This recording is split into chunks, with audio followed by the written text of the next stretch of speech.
Hey, Tom. Who's this? New podcast. Who dis? Dear Lord, it's been a while, hasn't it? I think a while is a gross under-exaggeration.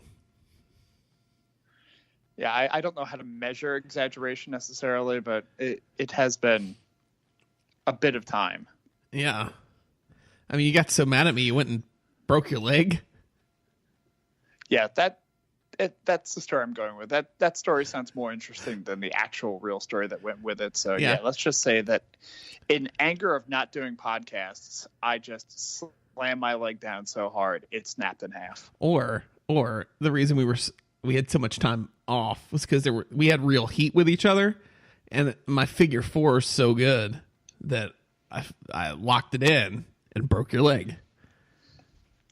Brother, I've got a cane and a titanium rod in my leg. I've got two gimmicks going on right now. Damn. Because I can no-sell a figure four with a titanium leg. That's such a good gimmick to be like, you can't do that to me. And it hurts the other person because there's not even a little give. Imagine Flair selling that.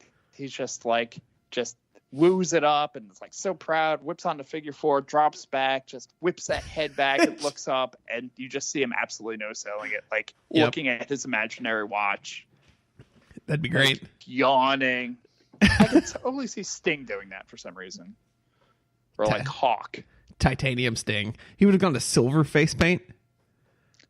Ooh. Yeah. Well, the titanium NWO. The silver and black. Yeah. Al Davis would be behind it. That would have been like the polar bear pack or something. I don't know. Sorry. Can't you get that from kangaroo or something? The polar bear pack. Maybe it's Circle K? Circle K. I don't know my gas station service. Right. Well, these people who may or may not have downloaded the show and most certainly all removed us from their subscriptions are probably here to listen to wrestling. No, you know what's actually good about going on hiatus? What? Is when you're putting out a show constantly like we were doing every week, and somebody kind of goes, I don't know if I'm too into that show necessarily. And you get backlogged at 5, 6, 7 episodes. You're just like, oh, screw this. Let me unsubscribe to it. Yep. But when you blow it off for 3 months, people don't bother to unsubscribe. It just sits there. They don't get a little reminder going, oh, you've got more things to listen to. There's nothing to listen to. So you just leave it alone. That's true. And then you just woke up on this Thursday morning, September 27th, and went, holy shit, they're not dead. It's Christmas in September. It's a September to dismember. To download Ember? Moon? All right. I'm not good with the word making. Jesus, 3 minutes and we're already off the rails. All right, Tom. I need you to do me a favor, bud. Sure, anything. What? Can you ring that bell for me? I'll try to figure it out. I think I can reach it with the cane here. Can you? Did you get it? I can. Oh, cool. You're listening to the Cheaters Never Pin podcast, a proud part of the Section 328 network, bringing you all the best in wrestling from WWE, New Japan, and beyond. Now, live from ringside, it's Mr. Workrate and JC. Oh, boy. It's your boy, that JC. Wasn't awkward at all. No. Well, this is the Cheaters Never Pin podcast. I'm JC. Here next to me at the commentary table to the stars is my good buddy, Mr. Workrate, Tom. Our timing's going to be so off tonight. We're just going to be a giant Brie Bella spot. Ooh. Yeah, so we'll talk about that. Sagui right there. Ooh, that's a deep track right there, Tom. Yeah. Tell it back for the hits. Oh, I missed this. Yeah. It has been a while. Already skipped that part of the beginning. the went people straight for the intro. The people who see it and just hit that 2-minute skip button because they know that's about how long this lasts every time. I mean, it's not the Pritchard 15-minute skip, but Oh yeah, anytime I listen to any of the MLW shows, I hit that 2-minute skip button 10 times and we're good. And then I'm in the content. Oh, so yeah. I'm sorry, I'm fascinated because as you hardcore fans know, generally when I record these in the palatial 328 North headquarters, I put on some episode of wrestling on the WWE network just to have on the background as I have this conversation. And in order to not be too distracted, I tried to put on the most ordinary show that I can find. So I put on a episode of WCW Thunder from August of 1998. And no, it's got me completely distracted. I watched the Mike Enos match where he was actually the star of the match. Now we've got the biggest high quality match so far now is a non James Brown acting Ernest the Cat Miller, who just decimated Disco Inferno. But it's half the fun of this is there are two guys like in the front row, not facing the camera, but like backs to the camera, that have these full blown leather Hollywood jackets, but not like Hollywood NWO, like these red and blue. I don't know, back in the 90s when you had all kinds of, you could go to like Wilson's Leather and get like a leather jacket with an entire scene on the back of it. God, they're both matching and they're very stylish. There's a store I haven't thought about in well over a decade. Wilson's Leather. And you are familiar with a mall setup, and it's still, yeah. Yeah. Well, I remember Leather. One. I remember them. Wilson's Leather was very popular on Long Island in the mall set. You cannot have a true mall on Long Island without a Wilson's Leather. Yeah. Oh, geez. All right. So we're going to talk about Brie Bella concussing people. It happens. Quite often, actually. Yeah. We're going to talk about... I got off the notes. Why did I get rid of the notes? We're going to talk about Gedo being a real bad boy. Real naughty little boy. Who would have thought with a name like Gedo that he'd be bad? Yep. Then we're going to attempt to talk about everything we missed in one segment.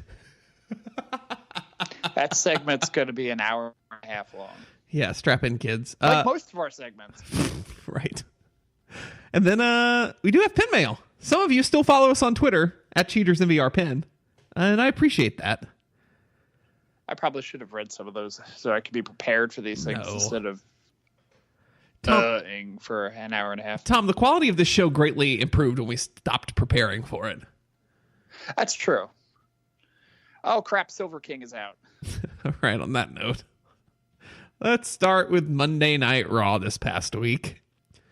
And a moment that has caused controversy, I guess, is a word you could use for it. If you don't have a brain. I'm sure everyone listening to this knows, but during the course of a tag match with Natalya, Nikki, and Brie versus the Riot Squad. Riot Squad, right? Sorry. Liv Morgan is down, receiving yes kicks from wife of Daniel Bryan, Brie Bella. Lands several in succession. Normally, lands one a little bit high, square on the jaw with the knee. Pretty much knocks Liv unconscious. Then Liv slumps a little forward because, she's unconscious. Second kick connects to the side of the head. Liv crumples. What I believe, here's my turn of events from here. Brie knows what the hell's going on. Tries to pin her to just get the hell out of the match. Liv, because she's a professional, kicks out because that's not the finish. And when you're concussed, you generally don't think outside of your kind of backup brain works, and it's like, you're just going, this isn't this wrong. Me kick out. Me kick. You turn into Kevin in that one episode of The Office. Yeah, I broke my leg. I've just watched every episode of The Office repeatedly, so there's going to be a few Office references. That's in good. this one. I'm working through it again right now too. So I ran out of episodes of Ozark since I finished. So, Bree then has to pull Liv Morgan towards her to make it look like Liv's pushing her into the corner. Liv eventually gets pushed or gets into the corner. Sarah Logan kind of pulls her out of the ring. I don't know if they checked on her or anything at this point, but then Liv just appears back out of nowhere for the 6-woman suplex spot.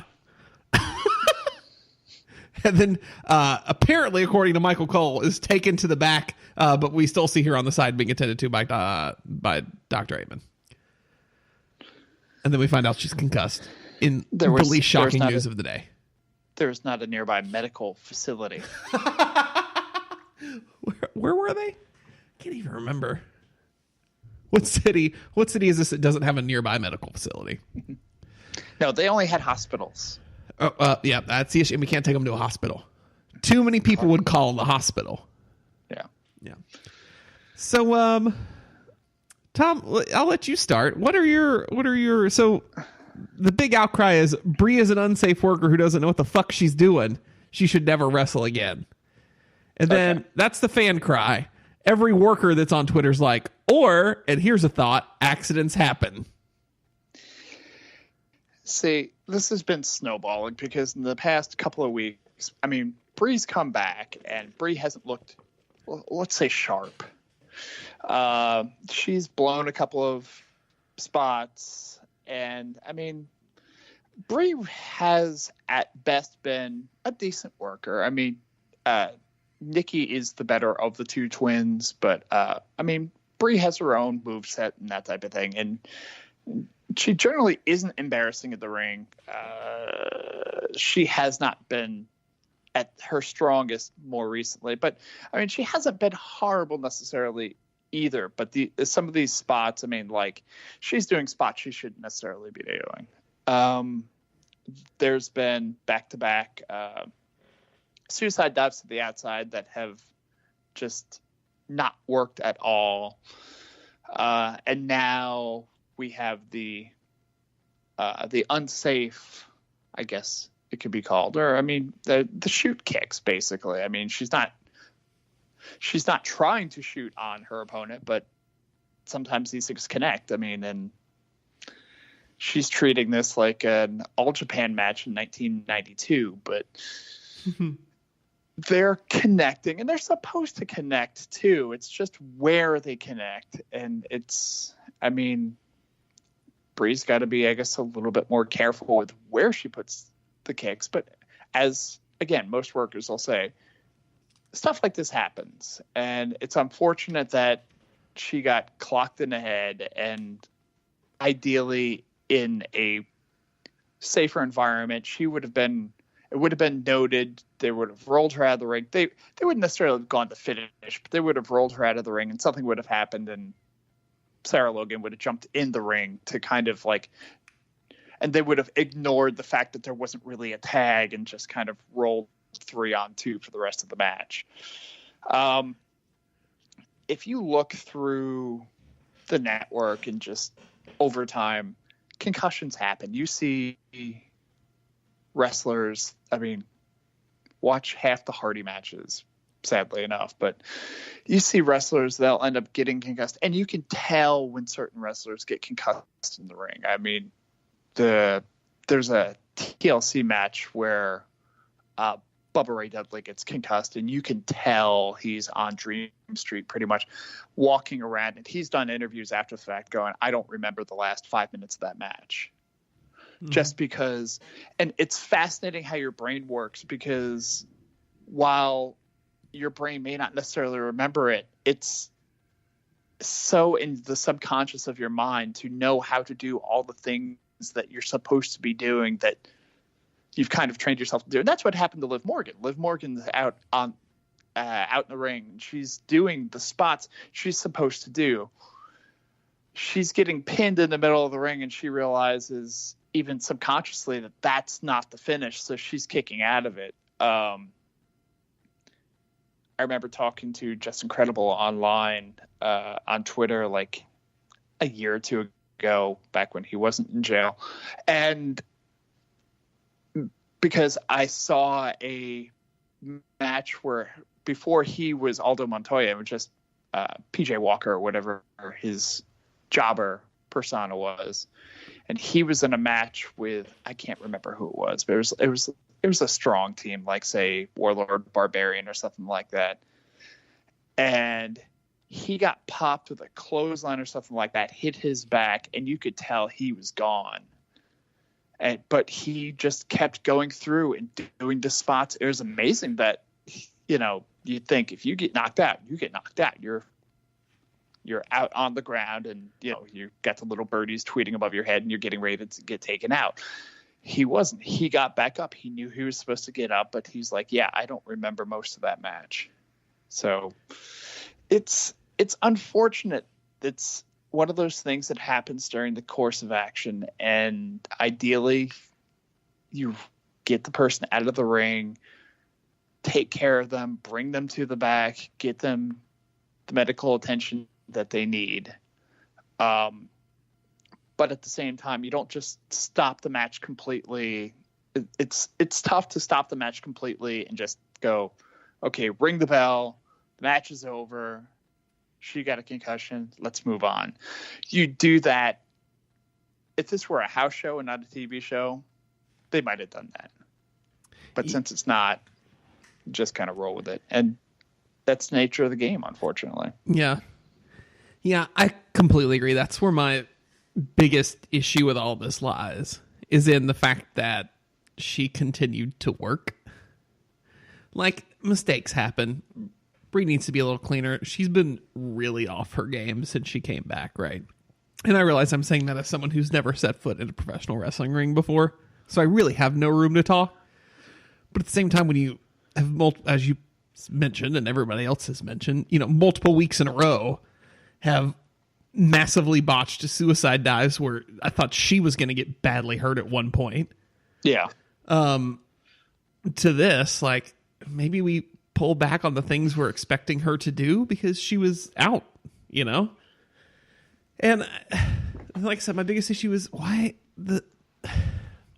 she's unconscious. You could see her crumple in the video, like in the video of it, she crumples face down on the mat. Like, the fact that the ref didn't realize, or maybe he did. I don't even know. It's hard to say. But the fact that at that point, he and the folks in Gorilla and everybody at ringside didn't go, get her out, instead of going, let her get a pin attempt, let her try to push her back. Because the thing with a head injury, especially one that's impact related like that, you don't know if there's any kind of a fracture or even a neck injury, right, as part of that. So the fact that, as much as they, the show must go on live TV, I think when something serious as that happens where she crumples to the mat, it's got to be done right there. It's a little bit different than kind of getting knocked a little loopy and kind of being able to stagger out, but she was out when she fell forward. So that's especially in this day and age of knowing what we know now in 2018. This isn't the Attitude Era. We're not hitting each other, in the head 17 times with a steel chair anymore in one match. It should have been completely over there. And that's the real issue here, is that no one in WWE stepped up to make that call. Right. I mean, and that's the fault of WWE at that point. It's people are giving Brie a lot of flack, and this is realistically though, this is the first time one of her botches has gone like her ring rust is, I guess, the best way to put it, has actually affected somebody else, right, from a safety standpoint. I mean, the botch dives or whatever, that's just either making her look bad or potentially looking to harm her. Right. As she's going headfirst out to the floor. Yeah. You know what? They know what her situation is. Asking her to do things like suicide dives is stupidity for whatever producer's putting that together. It just doesn't make any sense for her to be put in that position with her time off. And I mean, you're not putting Nikki in that position to carry matches like they're having her do right now. Like, they're putting a lot of pressure on her to carry matches, it feels like. Right. And she's never been the one to do that. But I mean, yeah, she needs to tighten up. She needs to spend some time down in the PC and get cleaned up a little bit. And that's not a criticism of her. No, in general. That's not at the all. fact that she's been out of the business for 2 years or whatever, and it is. It's a thing of it. Yes, a lot of it just comes back. It's like riding a bicycle, but at the same time, things have changed over the last couple of years, and it's if you're not regularly in the ring, it's again, it's one thing too to be practicing at home with your husband, and I mean that's not a euphemism for anything. That's literally, your husband's a great wrestler too, right? But to be able to kind of train in that sense is one thing. But I mean, to get maybe some of the, like you said, some of the Performance Center women in the ring, some of the girls from NXT to get in there and get a few matches down there. Brie visiting the Performance Center is good necessarily for the students to be able to, kind of meet with a WWE wrestler. Yeah. Kind of. She could certainly teach them as much about life on the road and, persona and everything. Like, that's helpful to those kids. I thought you said Somas for a second. I'm sorry. I didn't say Kevin Nash was going. Sorry. Anyway, I mean, it sucks, and she'll be out for a while, but yeah, that's a spot with a lot of room for error, though. Yeah. Too. I mean, you're rapidly throwing kicks at somebody. Yeah. I'm surprised this is the first time we've really seen that happen, too. Anyway, moving on. Speaking of other terrible spots, did you see Gedo swing a chair at Okada? When you're forced to turn on somebody you love, but you don't want to hurt them. I was trying to think if I've ever seen a weaker chair shot in my lifetime. Jon Stewart is the best I can think of. Yeah, that's a good one. But I don't even know that I don't even know. I think this was worse. So for those of you that are wondering what the hell we're talking about that may not have seen it or know what's going on, at the last NJPW show, was it this past weekend? Yes. Destruction. At the conclusion of the main event, when knife pervert Jay White is laying everyone, including the young boys, out, Gedo comes down to stop him, but doesn't stop him. Actually, turns on Kazuchika Okada. Gasp. Yeah, right. As if they haven't been spelling the story out, though, right? I mean, Okada fired Gedo, so of course it's going to happen. So here's the thing that happened before that, though, because they've been teasing this whole what's going to happen with Chaos. And I did mention it. I neglected to mention this to you before we were kind of doing the mini rundown. But so the match was Okada versus Tanahashi for the briefcase. Right? Tanahashi's briefcase, title shot at the January 4th Tokyo Dome show, which Tanahashi retained since no one's ever lost that briefcase. So it ends up happening now in a match earlier with Chaos. Jay White had teamed with Yoshihashi and a third person who I can't think of right now. It's not important. But the three of them had a match. Jay White ends up hitting Yoshihashi with a chair as Yoshi was holding one of the opponents prone. The opponent gets away, and you get the accidental chair shot. Jay White still manages to, even after the quote-unquote shock, and the other person rolls up Jay White to get the attempted 3 count, gets out of it. Jay White turns it around into whatever his knife pervert finisher is. Isn't it also called the Switchblade? Yeah, probably. So he ends up getting the pinfall anyway, and Yoshihashi's a little pissed off, obviously, and whoever the third partner was kind of gets in between them and makes nice, and everything's fine. When the end of this match takes place, Jay White comes down. Jay White starts attacking Tanahashi because he wants the briefcase, and then proceeds to see Okada on the ground and proceeds to wail on Okada. Mm-hmm. So everybody's just like, oh no, chaos, like literal and figurative, because it's the group Chaos, which is now in chaos. And so here comes Yoshihashi. Yoshihashi's had a tough year or so kind of finding his spot. He hasn't had really anything necessarily going on. So this was his big comeuppance. His spot should be outside of whatever building they're performing in. Here comes Yoshihashi. Yoshihashi comes running down the ringside. And he Titus O'Neil's. I forgot about that. He did.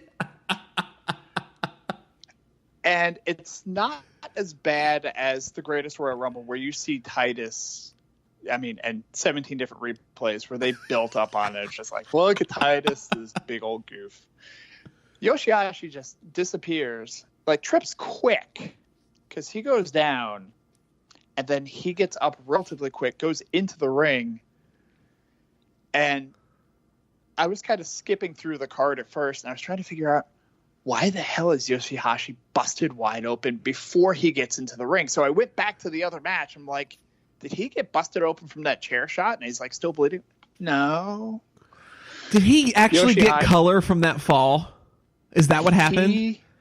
He hard weighed himself on the way down.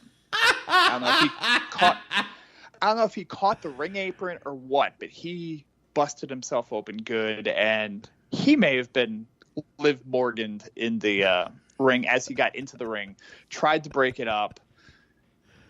Jay White was having none of it, pretty much like attacked him, threw him out of the ring, went after him a little bit, wiped his blood on his face. That was a cool moment. To get a little bit of extra heat on, and then went back into the ring and went back to Okada. But yeah. Poor Yoshihashi. Yep. So chaos is in chaos, and we'll see where it goes. Because there's a ton of different ways they can go with this. Like, is it going to be like Chaos Hollywood and Chaos Wolfpack? It kind of has that vibe. Not going to lie. Toru Yano's going to take everybody to Tokyo Disneyland. Only if they buy his DVD. That would make me sad, because I love those. I've seen little clips of those DVDs, and Toru Yano puts them in like the most ridiculous scenarios. I wish I had commentary, like be able to know the English commentary for what was actually going on. But the last one I saw, they went to like the Hello Kitty theme park, and you see like Ishii in like a Hello Kitty cat, and it's disturbing. And Okada's having a good time. Why have we not watched this? Why have I not seen this? I will give you the link later on. It's Jesus. on YouTube somewhere. Yes, all right, I'll find it. That sounds brilliant. Yeah, so Here's to a wild ride to the Tokyo Dome. Yeah, it's. I mean, it's. You've got Omega Tanahashi, Okada Jay White, Jericho Naito. Yeah. That's a pretty solid top 3 for January 4th. Then you got to figure you've got tag matches involved. I mean, you can have the Bucks involved in some way. I don't know who they're going to be facing. Does this mean the NWA Championship is going to be defended at the Tokyo Dome? That just freaking occurred to me. I don't know. I mean, it would make sense. That'd be huge. That'd be cool. So, yeah, on to that section of the show, on to that segment. Here's the part where we quickly breeze through all the things we missed in what is nearly 3 months of not being in your ear holes. And we'll start with that. Cody Rhodes is the NWA champion. That was done well. Yeah. So I have really mixed feelings on it. But, like, you book a show to win yourself the NWA championship. Now, I realize that's exactly how his father would have done it. And that's what makes it even more amazing. But at the same time, I'm like, Cody, come on, buddy. Like, I mean, they put it together for their fans. I get it. It was a Bullet Club fan show. So, of course, they're going to try to go put themselves over as much to send the fans home happy. I get that. But at the same time, I'm like, ugh. I mean, they got the pop they wanted. How self-serving. But I mean, whatever. I mean, that you knew that's what was going to happen going into it. I'm not really not even complaining about it. But it was just a thought that crossed my mind. Yeah, I mean, it may be a transitional thing. I don't know. I think actually putting the NWA belt on Cody is not a bad idea because they've done a good non-mainstream way of building up the NWA belt again with the 10 pounds of gold YouTube series. But Cody's that mainstream name because Nick Aldis wasn't going to be the mainstream name, and the guy had it before him. The old guy, I can't think of who he is. Either. I can picture him as clear as day in my head, but I can't remember his name. Remember seeing him, he was like, dude's like 50. Yeah. But I mean, Cody's one of the most recognizable non-WWE wrestlers in the country right now. So if you're going to put the NWA belt on somebody, he's a good choice. Yep, like you said, that provides Billy Corgan and the NWA with the visibility on their product, which is what they need to grow it. I think they hit kind of saturation on like people who are going to follow the NWA championship on YouTube, and this kind of bumps it up to the next level. Yeah. All In as a whole was a huge, rousing success. Yeah. Very cool. Very, very happy for them. If they can do that once a year and have, a secondary kind of wrestling convention fan fest thing, I mean, it's good for the business as a whole. And they did everything they wanted to do. They appealed to their smart fans. They pissed off a bunch of Cornette types with Joey Ryan. They put on wrestling clinics. They did goofy indie wrestling shit. They had an ideal card that appealed a little bit to everyone. Yep. They need to learn how to time a show a little bit better so they don't have to cut their main event. Oh, the fingers that were pointed there. Yeah, in every direction. So who knows who the hell was to blame for that? Yeah. But hey, it's their first time putting together an entire show, so would it have been nice to have the Cody Aldis match like go the full length it was supposed to? Yeah, it would have, but it didn't. I don't think it detracted from it. I think the main complaint that people had was the main event only being it's like 10 minutes. 10 minutes. Yeah.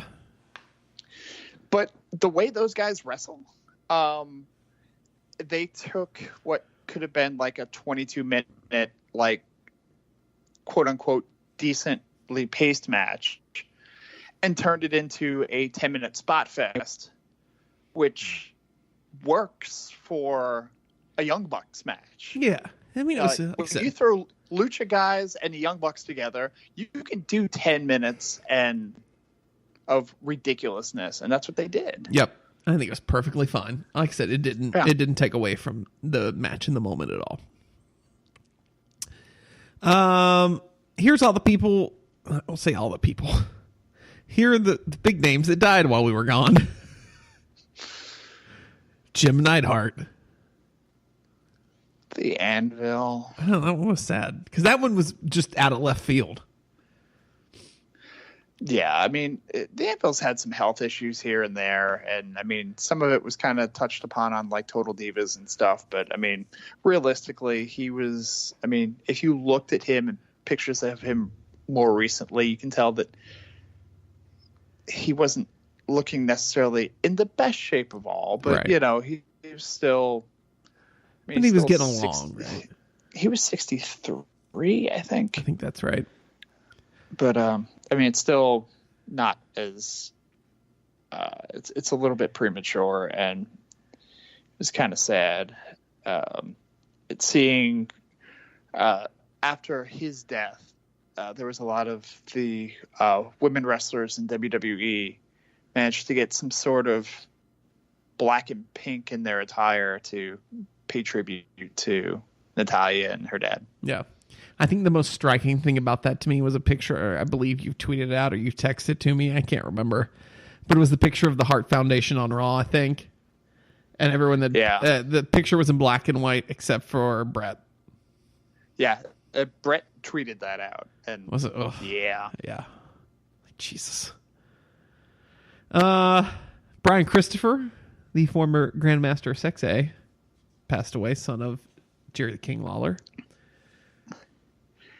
There's somebody who's had some issues of late, and I think there's still a little bit of controversy going with his passing. He hung himself in a jail cell, but apparently there's been some Jerry Lawler himself has been saying that maybe there's more to it than this. I don't know. And I've not really been following it after the fact because I don't really want to know, I think. Yeah. It's just, I just let it pass, let it move on, pay your respects. It's an unfortunate situation either way, whether there was some foul play involved or if it was just someone that was at, like... Right. Yeah, it's a tragic situation, and he'd been on a rough skid for several years. It's sad that it kind of ends that way. But you've got to, if you're his family and you're his fans, you remember him for the positives and all the good times and the entertainment.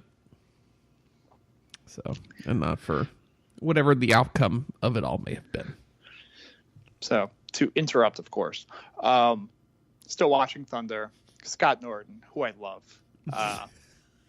yep. in the ring. His opponent, Jim the Anvil Neidhart. Oh, look at that.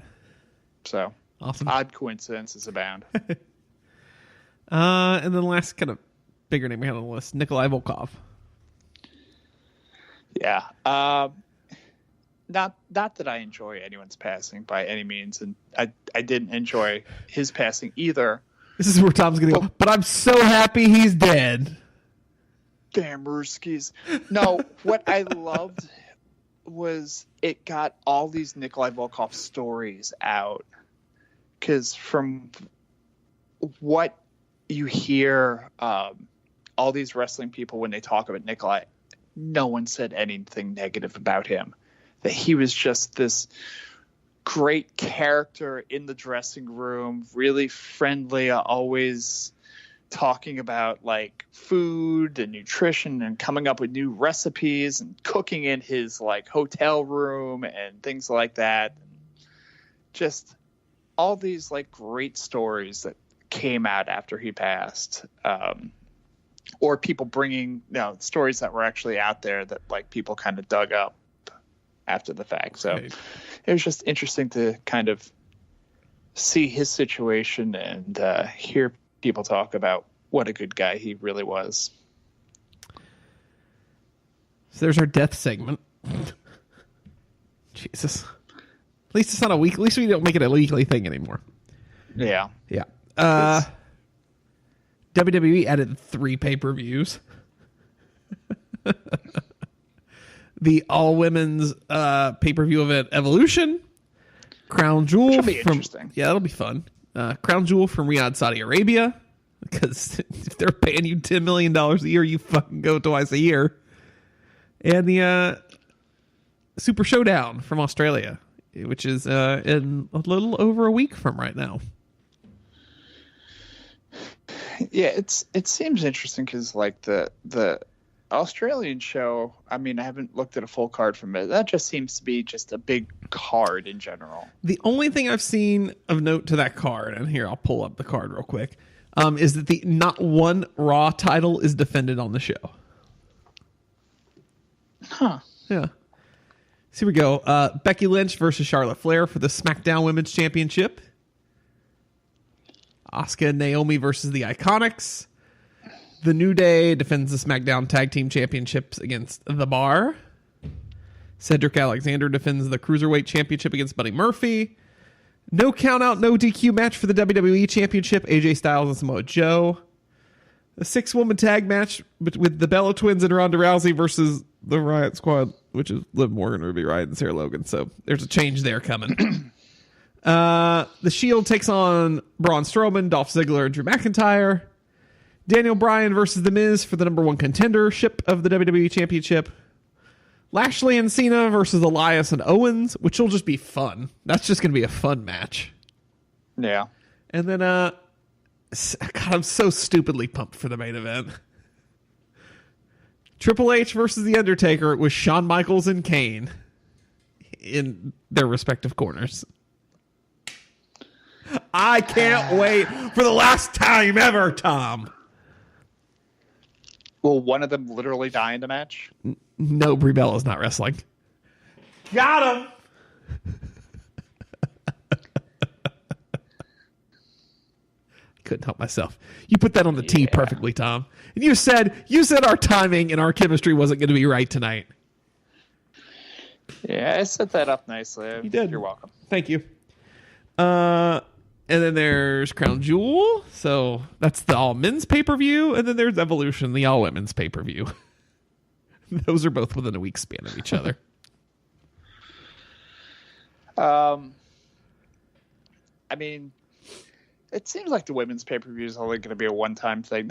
Not because it's not going to be successful or anything like that, but just because they seem to be building it to this like kind of all-star show of bringing at least some of the women back.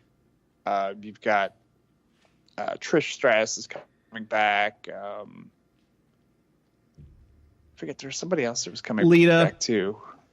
Oh, Lita, right, is facing Mickie James, right? Yep. Okay. I mean, I think they do it every year to try to make good for the women. Yeah, and that seems to be just also such bullshit, but whatever. Yeah. I think we went into that before the Greatest Royal Rumble, so just go back in the archives. I'm pretty sure, given how long we were off, that was like 4 episodes ago. Yeah, so far on that show, all that's announced is Kairi Sane and Shayna Baszler for the NXT Championship, Io Shirai and Toni Storm for the Mae Young Classic Tournament Final, Alexa Bliss versus Trish Stratus, and Lita versus Mickie James. I'm, paying attention really well. Yeah. Because I'm still kind of looking at the Super Showdown card. I didn't realize how many Australian wrestlers they actually have on the roster. Yeah. Because you figure the Iconics are on there. Yep. You got the Iconics, Naomi, Charlotte. Charlotte's not booked on here. But here's the thing. The 3 singles championship or 3 of the 4 singles women's championship matches haven't been announced yet. But all titles will be defended. So we know there's at least 6 more women on this card. On the Super Showdown card? Oh, I'm sorry. On Evolution. Sorry. Yeah. No, I'm still stuck on Super Showdown. Just because you've got the Iconics are on there. Buddy Murphy's on there. Yeah. So Buddy Murphy taking that Cruiserweight title. Yeah, I can see that. He deserves it. I love Cedric, but like, Jesus, he's so flat now. I don't, and it's just the way they've booked him. I'm not gonna, but I just don't care about him anymore. Like, cool. It's tough to build around and people with even more charisma than Cedric Alexander have been stuck in this. I mean, they ran into that when Sting initially won the title from Ric Flair back in the NWA days. People thought, oh, well, Sting is the champion. He's going to be the next Hogan. And they ran out of things to do with him because it's very difficult to keep a true babyface champion nowadays. I mean, Hogan worked, I think, because Hogan was a heel playing face. Right. Yeah. Because it's funny to look back at his old matches and you look at it and you're like, dude, he was just cheated repeatedly and was a dick. Yeah, he was. Yeah. Yeah. So those are some things. Yeah. Let's see. Let me pull it up here. But you know what I've really missed, Tom? What's that? The last 2 weeks. I really missed PinMail. PinMail.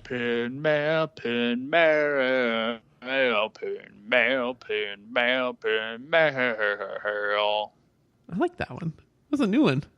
There's a tribute to the recently deceased Nikolai Volkov, the Russian Soviet national anthem. It was. I didn't even realize it. So thank you for those of you that responded on Twitter to our call for #PinMail. As always, if you've got PinMail, anytime during the week, send it to us at CheatersInVRPin on the Twitter machine. Let's see here. First one from our buddy at Inlock716, Noah's Ark.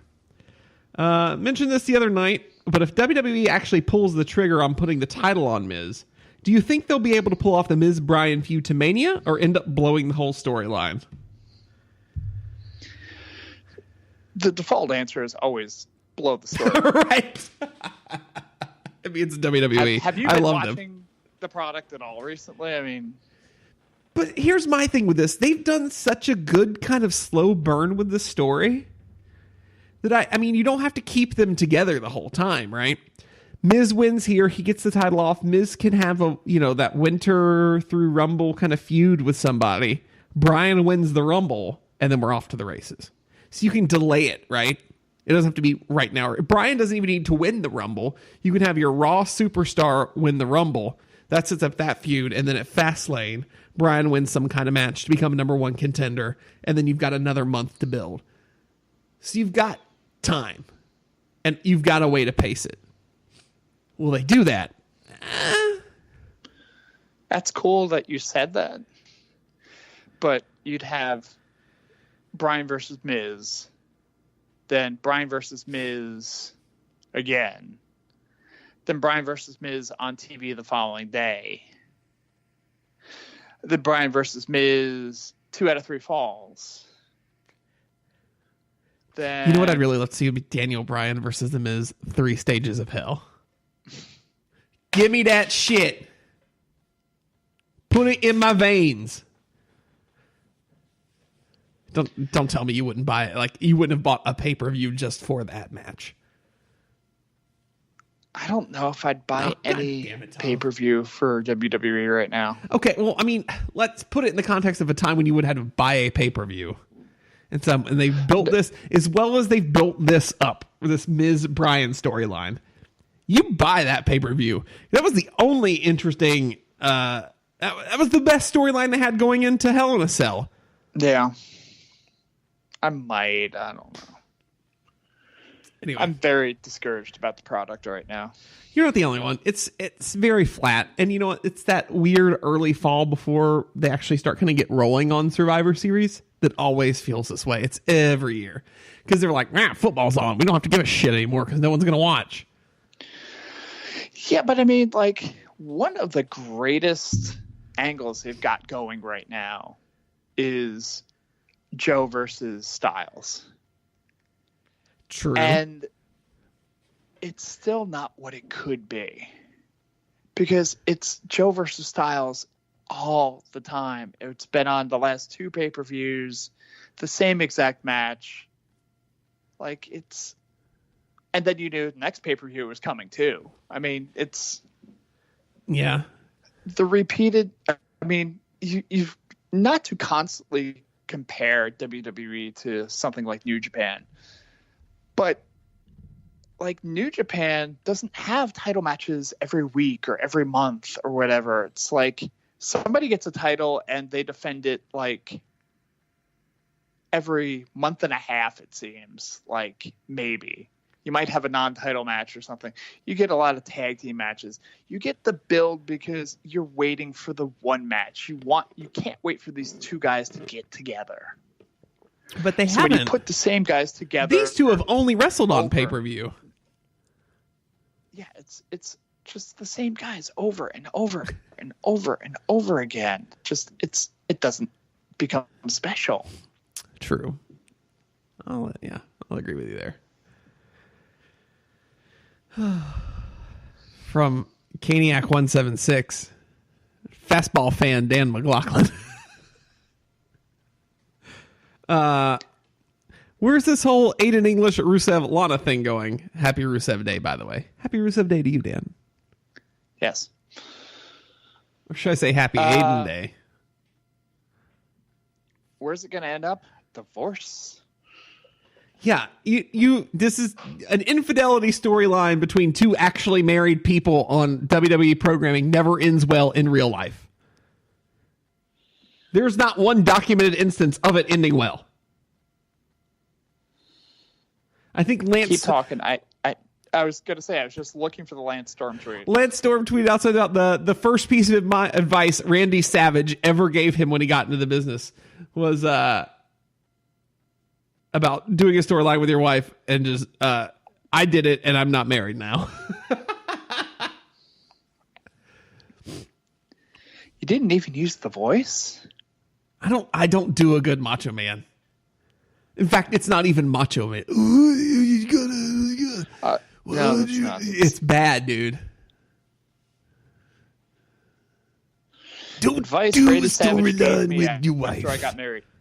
I did an angle with my wife one time, and I ain't got no wife no more. I ain't got no wife no more. Dig it. Forgot to end it with that. Yeah, anyway. I don't know. I mean, it's gonna end up with Aiden English getting fucking buried is where it's gonna end up, which is dumb because the act is so good with the 3 of them together. Why would you? Why are you breaking it up? Stop it, Vince. Bad Vince. Down. Because they don't know what to do with Rusev. And I don't know what they're doing with him now. I mean, are they going to make him face now, or I don't know. Or is this going to be stupid ass heel versus heel shit? Who is a heel and who is a face on SmackDown right now is just fucking spin a wheel and see where you land any given day. And it's not crowd reaction. It's not even crowd reaction. It's solely I'm basing that on. It's, well, we book them one way in 1 week, and then the next week it's like, oh, remember what we did. Well, I'll do this. Yes, go ahead, Tom. Talk about it. Go ahead. No, what it is Vince and his bookers know better than you. It's all shades of gray. The entire freaking audience. It's been that way and I'm not going to be mean and compare Charlotte Flair to Roman Reigns by any means. But Charlotte Flair is a great heel. And it's one of these things where Charlotte Flair is a great heel. Sasha Banks is a great heel. Yep. And for whatever reason, despite and they'll tease it, they'll make you think it's going to happen. No. And that was the thing. Charlotte Flair could have easily been interpreted as the heel in that situation. Yeah. Going into the match, kind of inserting herself into the match. And that's kind of how it looked. And it had that additional twist to it in that it wasn't the obvious heel. It was, well, what would you do? And it kind of split people like that, in that you looked at Charlotte and going, well, as a Charlotte fan, well, I'm not going to refuse a title shot. I mean, that's ridiculous. But from a Becky perspective, you're looking at and going, she got the title shot, and then you get somebody else thrown into the mix who then ends up taking the title. So you see both sides of it. And that's what makes a good feud. Yeah. Is you can see the perspective of both sides, especially if you're going for a face versus face thing, wondering to see who's going to turn. Like, you can, when say a team starts arguing, you can see both sides of it. It's not blatantly obvious, that type of thing. Mm-hmm. And the crowd took one side, and the writers looked at their notes and said, no, we want to do it the other way. And it just proved that by going into that SummerSlam match where Charlotte ended up winning the title, and the crowd reaction to that, crowd being relatively pissed off because they wanted to see, because the build was there for Becky, which is fine. You turn around and that then builds to the next feud. But they were insistent on making Charlotte the face. Mm-hmm. So you could have written off Becky's frustration, the first initial turn, when she turned on Charlotte and attacked her after the match, that type of thing. You could have taken that up. You could have written that off as frustration, as, whatever, and then kind of gone into it 50-50 again in the next match. And they did, but they were insistent on, we're going to keep Becky as this shit heel and see how it works. And it's still not. They're trying their damnedest. I mean, Becky's trying her damnedest too. It's like all these backstage attacks and things like that. They are just set that, God damn it, we're going to make the Becky the heel in this. Yep. Just go with the crowd. The crowd makes your job easy. That's my thing here. It's not like you're doing this in a, she was facing, say, Naomi or Bailey or something like that, right, where you're putting square pegs into round holes, mm-hmm, and you're insisting on making it work. It doesn't work. Nope. I mean, and they'll make it work because they're two very good performers. But again, it's awkward. It's not what the fans want, but it's what the fans are going to have to tolerate. Mm-hmm. Tom, I think that brings us to the end of another hour together. That went by fast. Chris Jericho this was prime Jericho too. Again, your 10-minute Thunder update. Yes. Jericho, in true heel fashion, had a drink thrown at him. Jericho stops mid-match, goes over to the drink, bravely takes the drink and proceeds to drink some of it, and then throws it to the floor. Oh, Jericho. You are a brave man. Yeah. I think that does it, Tom. Yeah. I think we're back in the swing of things. It felt good. It felt right tonight. It did. It just, something was missing from my life. And this was it. It's not, a piece of my leg, but. Wait, you lost a part of your leg? Oh, it's disconnected. So you actually got new leg. I've got, I've got this titanium rod in there that's keeping it together. There you go. Tom, tell the people where they can find you on the internet. Go to the Twitter machine at Mr. Workrate, at MR Workrate. Did I try anything else while I was down for 3 months? I put some the X-ray pictures on Instagram. So if you want to go to Mr. Workrate on Instagram, you can see some stylish pictures of my brake, and then the steel. Not steel. It's not steel. Steel would be magnetic. This is titanium. This allows me to get through the metal detectors at PNC without one complaint. Also, if it was steel, I think it weighs about 4,300 pounds. If it's made out of steps, it's sure to be 5,500 pounds.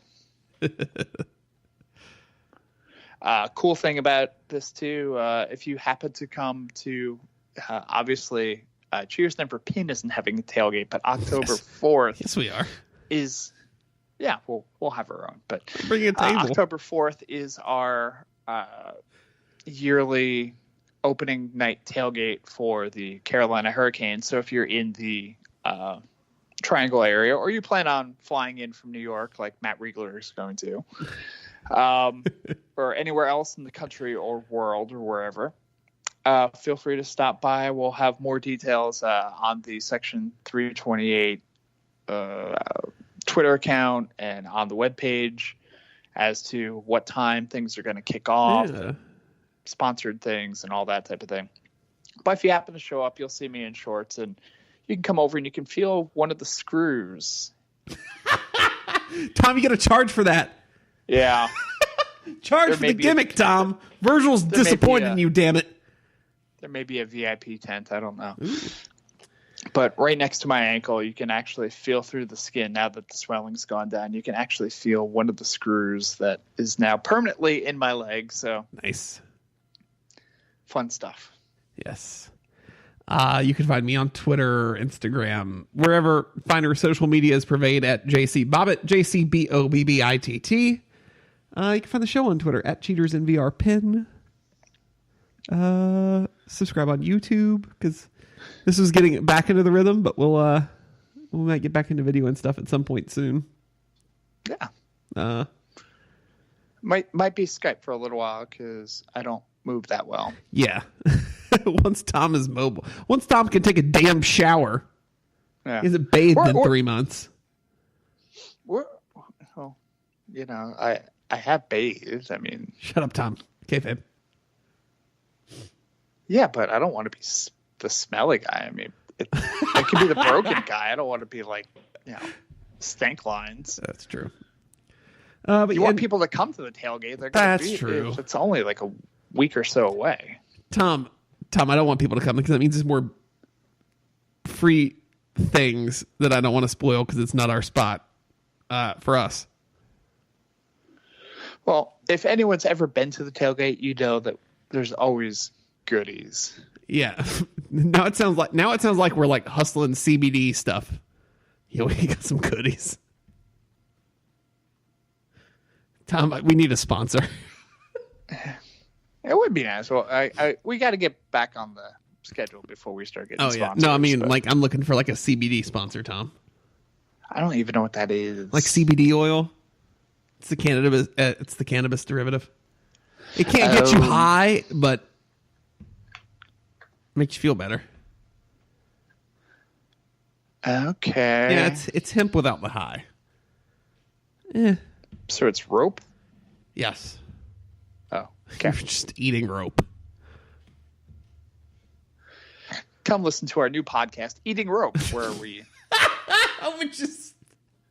Nope. That's 3:28 after dark. So... All right. At least we got a name for this Potter this week. Yeah. With no reference until you've slugged it out to the end of this thing. So congratulations, you now understand the title of this podcast. That one's for you. All right. We're going to hop out of here. We will be back again next week with more wrestling talk that will hopefully be a little more coherent and focused on what the hell is actually going on, because we now have a rhythm again. So yes. So for everyone at Cheaters Never Pin Enterprises in Section 328, I'm JC. I'm Tom. And we'll catch you on the flip side.